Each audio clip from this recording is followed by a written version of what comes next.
Bismillahirrahmanirrahim. Assalamualaikum warahmatullahi wabarakatuh. Bagaimana anak-anak solihah? Siap belajar matematika hari ini? Oke, kita akan belajar untuk mengenal bentuk pecahan. Tentunya kita sudah sangat akrab dengan pecahan-pecahan ini dalam kehidupan sehari-hari. Tujuan dari pembelajaran kita kali ini adalah mampu mengenal bentuk pecahan biasa dan pecahan campuran, kemudian dapat mengubah pecahan biasa ke bentuk pecahan campuran dan sebaliknya, kemudian dapat menyelesaikan masalah berkaitan dengan pecahan biasa dan pecahan campuran dalam kehidupan sehari-hari. Selain itu, kita juga akan belajar tentang pecahan desimal dan persen. Yang pertama, kita akan belajar dengan pecahan biasa. Ini adalah pecahan yang ada pembilang dan penyebutnya. Biasanya ada pecahan murni dan pecahan tidak murni. Pecahan murni adalah pecahan yang bilangannya lebih kecil pembilangnya daripada penyebutnya. Pecahan tidak murni adalah pecahan yang pembilangnya lebih besar daripada penyebutnya. Misalnya pecahan murni itu 2/6, 3/5, 6/9. Penyebut selalu lebih besar. Sedangkan pecahan tidak murni, pembilangnya lebih besar. Misalnya 5/3, 4/2, 7/4, dan 11/7. Kita akan belajar jenis pecahan yang kedua, yaitu pecahan campuran. Pecahan campuran terdiri atas bilangan bulat dan pecahan. Jika angka pembilang suatu pecahan lebih besar dari penyebutnya, maka pecahan tersebut dapat dirubah menjadi pecahan campuran. Untuk mendapatkan pecahan campuran, bagilah pembilang pecahan dengan penyebut tersebut. Contohnya 2, 1/2, 3, 2/3, 1, 1/3. Ini adalah contoh pecahan campur. Nah, langkah selanjutnya adalah bagaimana caranya mengubah pecahan biasa menjadi pecahan campuran. Tulislah bentuk pecahan campuran dari pecahan 9/2. Caranya bisa dengan cara bersusun, yaitu dibagikan antara 9 bagi 2. 9 dibagi 2 bisa menghasilkan 4 ya. 2 kali 4 sama dengan 8. Kemudian 9 dikurang dengan angka 8, sisanya 1. Dari hasil pembagian 9 dibagi 2, hasilnya adalah 4 dan bersisa 1. Jadi pecahan tersebut dapat ditulis menjadi 4 1/2, di mana 4 adalah hasil bagi, sedangkan 1 itu adalah sisa. Ingat ya, sisa ditulis di atas pecahan. Contoh berikutnya adalah menyelesaikan pecahan biasa 7/3 ke dalam pecahan campuran. Sama seperti tadi, angka 7 dibagi dengan 3, kemudian perkalian 3 yang mendekati dengan angka 7 itu adalah 6. 2 kali 3 itu adalah 6. 7 dikurang 6 sama dengan 1, maka hasilnya adalah 7/3 dapat ditulis menjadi 2 1/3, di mana 2 adalah hasil bagi, sementara 1 adalah sisa dari pembagian tersebut. Bagaimana mengubah pecahan campuran menjadi pecahan biasa? Contohnya seperti kasus berikut, 2 1/3.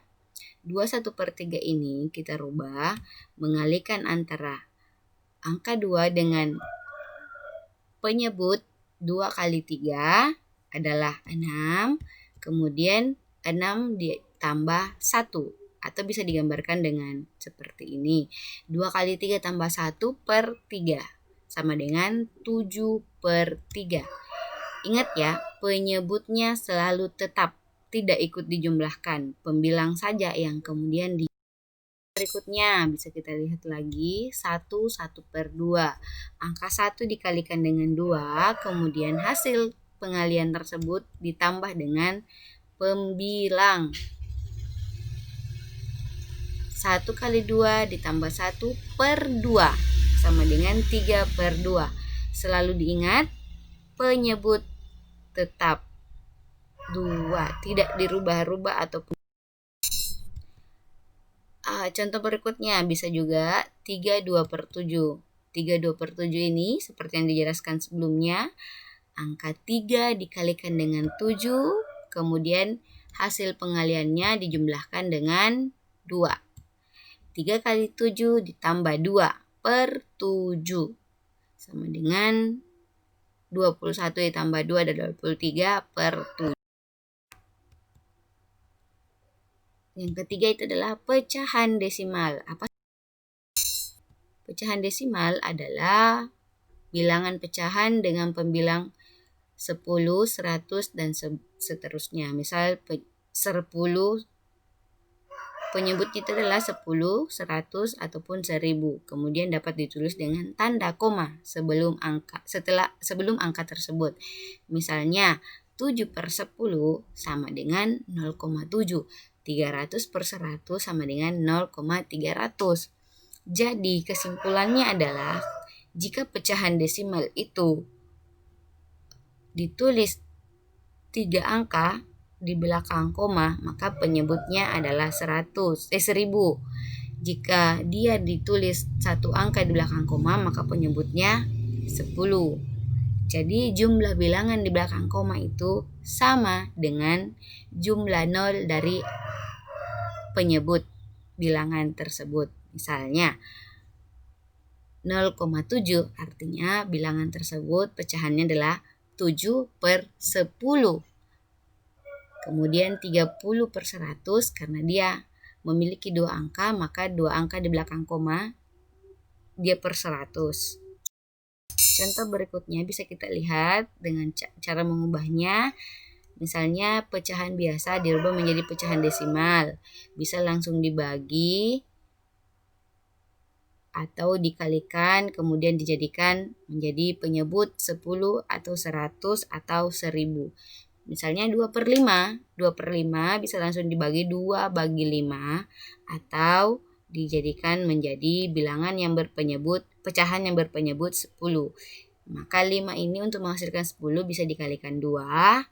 5 kali 2 sama dengan 10 dan pembilangnya juga dikali 2. Ingat ya, pembilang dan penyebut tetap dikali 2. 2 kali 2 sama dengan 4. 5 kali 2 sama dengan 10. 4/10 masih ingat tadi sebelumnya adalah 0,4. Cara kedua dengan pembagian bersusun. 2/5 maka artinya 2 dibagi 5.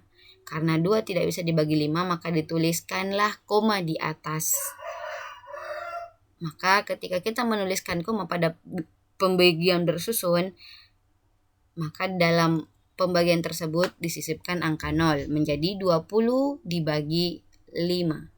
20 dibagi 5 maka 5 bisa menghasilkan 20 dengan dikalikan angka 4. Tulis di atas 4, kemudian hasil pengalian antara 4 dan 5 ditulis di bawah bilangan yang ingin dibagikan, yaitu 20. 20 kurang 20 sama dengan 0. Hasilnya adalah 0,4. Selanjutnya kita akan belajar tentang persen atau per 100. Apa sih sebenarnya persen itu? Hampir sama seperti bilangan desimal. Persen adalah bilangan yang bentuk pecahannya adalah per 100, namun penulisannya ditulis dengan cara yang berbeda. Misalnya 5% artinya sama dengan 5/100. 65/100 artinya adalah 65%. 20% bisa ditulis dengan 20/100. 20/100 ini bisa dibulatkan menjadi 2. Kemudian tata cara penulisannya ditambahkan dengan simbol persen. Misalnya 2%, 43%, serta 61%. Cara mengubah persen ke desimal ataupun sebaliknya. Tadi kita belajar tentang mengubah pecahan biasa menjadi pecahan desimal. Sekarang mengubah pecahan persen menjadi desimal ataupun sebaliknya. 5% artinya berapa? 5/100. 5/100 ketika diubah menjadi desimal artinya karena dia 100 itu dua angka nolnya, maka dia adalah ditulis dalam bentuk desimal 2 angka di belakang koma. 25/100 itu adalah 25%. Ketika dirubah menjadi desimal, maka ditulis 2 angka di belakang koma, 0,25. Nah, bagaimana jika dirubah dari persen menjadi desimal? 160% artinya 160 dibagi 100. 160 dibagi 100 itu hasilnya adalah 1,6. 74,5% itu artinya adalah 74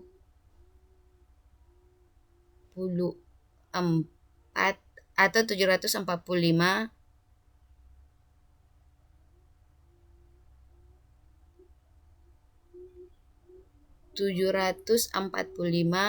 per 1000. Kenapa per 1000? Karena tadi ada angka di belakang koma. Kalau persen itu cuma 100, tapi karena nilainya ada angka di belakang koma 1, maka 100 dikali 10 lagi menjadi 1000. Jadi 745 per 1000, maka ketika dituliskan menjadi pecahan desimal menjadi 0,74. Demikianlah pelajaran kita hari ini. Ustaz ucapkan syukran, terima kasih.